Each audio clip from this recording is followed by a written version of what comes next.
Welcome to the Explainer. You ever wonder why some programs are just lightning fast while others are painfully slow? Well, a lot of the time, the secret is hidden in their code. So today, we're going to play detective. We're going to crack one of these codes, a recurrence relation, and uncover the performance secret of a common algorithm step by step. All right, here's our game plan for cracking this case. First, we'll take a look at the secret code itself. Then we're going to hit it from two different angles, the visual recursion tree and the algebraic back substitution. After that, we'll deliver the final verdict on its performance and, of course, wrap it all up with the key takeaways. Okay, let's dive right in. To solve any mystery, you've got to understand the clues, right? And in our case, the main clue is the recurrence relation itself. I want you to imagine this for a second. You have a task, but instead of doing it, you delegate two slightly smaller but almost identical tasks to two helpers. Then, each of those helpers does the exact same thing. They delegate to two more helpers. You can see how this would spiral out of control into a huge amount of work, right? Well, that's exactly the kind of behavior we're digging into today. And this right here, this is our secret code. It's called a recurrence relation. Let's break it down.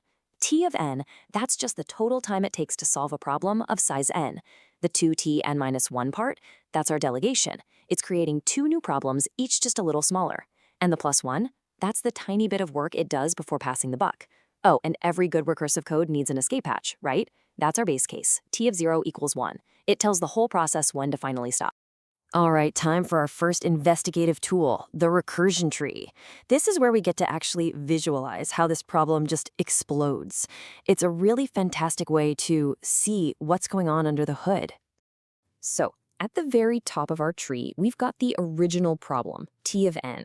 It does one little unit of work, that's our +1, and then it branches out, creating two new subproblems, t of n-1 and another t of n-1. And this is where the magic really starts to happen. The pattern just repeats itself. Each of those new problems does its own single unit of work and then splits again. So now, at this second level, we've gone from 2 problems to 4. You can see where this is going. A really clear pattern is definitely emerging here, right? At level 0, we have 1 node. Level 1, 2 nodes. Level 2, 4 nodes. The number of problems at each level is doubling. It's a power of 2 all the way down. And this table just lays it all out perfectly. At any given level, let's call it k, we have 2 to the power of k nodes. And since each one does 1 unit of work, the total cost for that level is simply 2 to the power of k. This is a classic geometric progression, and it is the key to cracking our code. So here's the crucial part. To find the total work done by the whole algorithm, we just have to sum up the cost from every single level of that tree. And that gives us this series, 1 + 2 + 4 + 8, and so on, all the way to the very last level. Now, luckily for us, there's a neat formula for exactly this kind of series. The sum is 2 to the power of k + 1 - 1. But how deep does our tree go?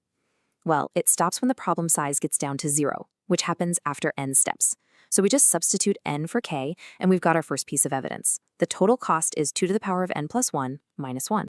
Okay, time for our second angle of attack.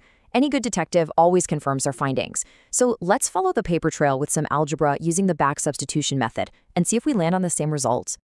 So we're starting all over again with our primary clue, that original recurrence relation. This is ground zero for our algebraic investigation. We know what t of n-1 is, right? It's just 2t of n-2 + 1. So let's substitute that back into our original equation. We do a little bit of multiplication, and we get this new expression. Let's just do it one more time. We substitute again, and we simplify, and yep, there it is. A really clear pattern is starting to pop out. We have a power of 2 multiplied by t of something, followed by this nice sum of decreasing powers of 2. So after k rounds of doing this, we can generalize the formula. The equation is going to look like this. 2 to the k times t of n minus k, plus that same geometric series we saw in the recursion tree. It's the key discovery from following this paper trail. And just like with the tree, this whole process stops after n steps, so we substitute n for k. We know our base case, t of 0 is just 1. The sum of the series is 2 to the n minus 1. We plug all that in, simplify it down, and we arrive at the exact same formula, 2 to the power of n + 1 - 1. Case confirmed. So here's the deal. Both of our independent investigations have led us to the exact same conclusion. The evidence is pretty much overwhelming at this point. We used two really different but equally powerful tools here. The recursion tree gave us that visual aha moment, showing us why the work was exploding. And the back substitution method gave us the rigorous mathematical proof. Both are absolutely essential techniques for any algorithm detective. And the final verdict in the language of algorithm analysis is big O of 2 to the n. Now, what this really means is that as our problem size n gets big, that 2 to the power of n term becomes so huge that the other parts of the formula are basically just pocket change in comparison. It's the dominant force. This is a really critical classification. It's known as exponential time complexity. In practice, what this means is that for every single item you add to your input, the amount of work your algorithm has to do roughly doubles. And that can get really slow, really fast, even for kind of small inputs. So, what did we learn from our little investigation today? Let's just quickly recap the most important points. So, what are the key clues to take away from this case? First, the culprit. This recurrence has exponential, big O of 2 to the n, complexity. Second, our investigative techniques, the recursion tree for visualizing and back substitution for proving. And finally, the big lesson, spotting this kind of exponential growth is your first step to writing faster, more efficient code. And with that, our case is closed. But I've got a new one for you to crack. What if the work done at each step wasn't a constant one, but grew along with the input size n? How would that change the final verdict?